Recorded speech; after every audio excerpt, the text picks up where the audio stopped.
வருவாரு தங்கே தாம்பூல பகவானை எதிர்பார்த்து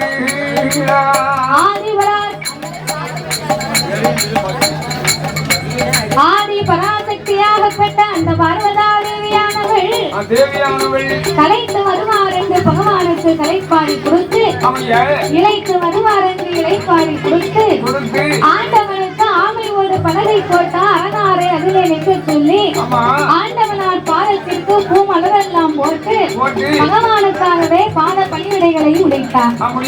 பாத பணிவிடைகளை முடிக்க ஆண்டவனும் பார்வதியும் கலைப்பு தீர இழைப்பு தீர வேண்டும் என்று சொற்கட்டங்கால் மண்டபத்திலே ஓடி வந்து தூசி மெத்தை விரித்து மெத்தையின் மேல் இருபேர்களும் அமர்ந்து கொண்டு அவர் சுவாமி முத்தையை பரத்தி சுவாமி பரத்தி இருபேர்களுமே சொற்கட்டங்கால் ஆடிக்கொண்டிருந்தார்கள்.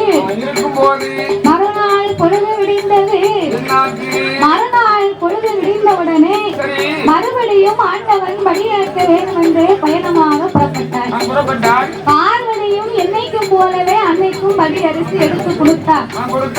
எடுத்து கொடுத்தாரே பார்வதியை எடுத்து கொடுத்ததுக்கு பின்னால இறைவனிடத்திலே என்ன சொல்கிறார் தெரியுமா?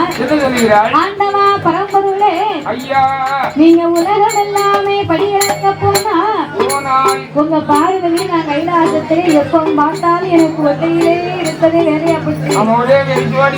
நான் கைலாசத்திலே இருக்க உங்களுக்கு எனக்கு எப்ப பார்த்தாலும் சண்டையா சண்டை கொடுக்கல. ஒரு கணவன் மனைவினா சண்டை எந்த விடுறாரு ஒன்னா இருக்கக்கூடிய நேரத்துல இருக்கணும். 24 மணி ஒரே நேரம் புருஷன் மட்டும் ஒன்னா இருந்தாங்கன்னா பிரச்சனை வந்துடும். வரும்ல சண்டை வந்துடும். சரி, அதனால ஆம்பளை வந்து காலையில இருந்துச்சு. சரி, சோத்தை சாப்பிட்டுட்டு அவன் நாட்டுக்கு வேலையை போயிட்டு சாயந்தரம் வந்தாங்கன்னா வீட்டு பொம்பளை இது பாசமா எதிர்பார்ப்பா. ஆமையா, எப்போ வந்து ஒன்னாவே இருந்தா வெறுப்பா இருக்காது. சண்டை வந்துடும்.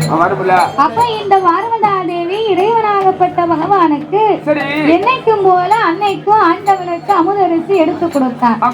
நான் ஒத்தையிலே கைலாசத்துல உட்கார்ந்து இருக்கிறேன். ஆண்டவா, நானும் தினமும் உங்க கூட நான் வாரேன், என்னை கூட்டிட்டு போங்க அப்படின்னு